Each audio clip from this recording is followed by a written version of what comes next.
ዲያቆን ዳንኤል ክብረት ስለ ጠቅላይ ሚኒስትር ዶክተር አብይ አህመድ በፌስቡክ ገጹ ላይ አስገራሚ ጽሑፍን ጽፏል።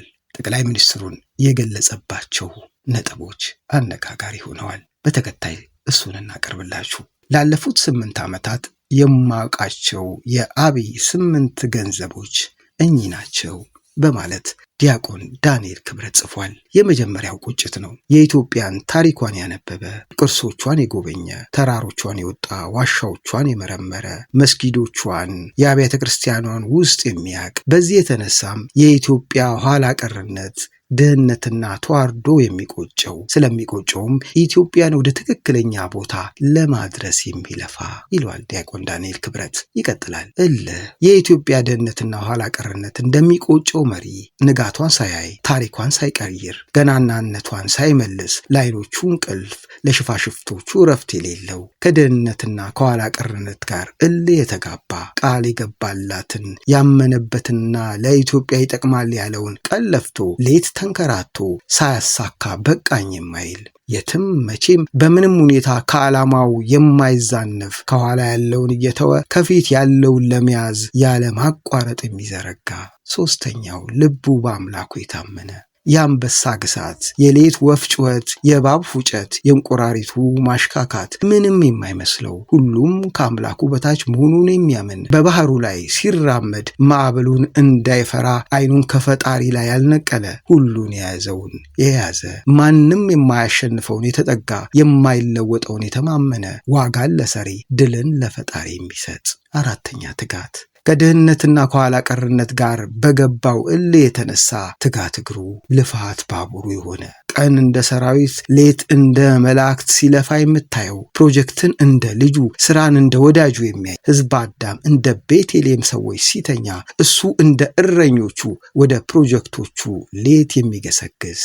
አምስተኛ ፍቅር በትጋት የሚያገለግላትን ከድህነትና ከኋላ ቀርነቷ ጋር የተጋባባትን የስሟንና የታሪኳን ያህል ባለመሰልጠኗ የሚቆጭላትን ኢትዮጵያን ከልቡ የሚወዳት ፍቅሩን በዜማ መንሰፍሰፉን በቁዘማ የማይገልጽ ከዚያ ይልቅ ፍቅሩን በመስዋዕትነት መንሰፍሰፉን በትጋት የሚገልጥላት ልጅ ሆኖ የተዋጋላት መሪ ሆኖ ግንባር የወረደላት የኢትዮጵያ ፍቅር እንደ ሞት የበረታበት። ስድስተኛ ሁሌ አዲስ የሚወዳትን ሀገር ዕለት ዕለት አዲስ የሚያደርጋት ጠቅላይ ሚኒስትርነቱን በዓመት ሳይሆን በዕለት የሚለካ ለኢትዮጵያ ትላንት ምን አለፈ፣ ዛሬ ምን ተሰለፈ፣ ነገ ምን ተፈጠረ የሚል የ100 ዓመታትን ዝግመት በወራት ፍጥነት የሚያካክስ ኢትዮጵያን እንደ እናቱ የሚያይ በዚህ የተነሳ የፈሰሰ ሊያቀና የተሰበረ ሊያጸና ትላንትን ሊያድስ ነገን ሊቀይስ የሚተጋ።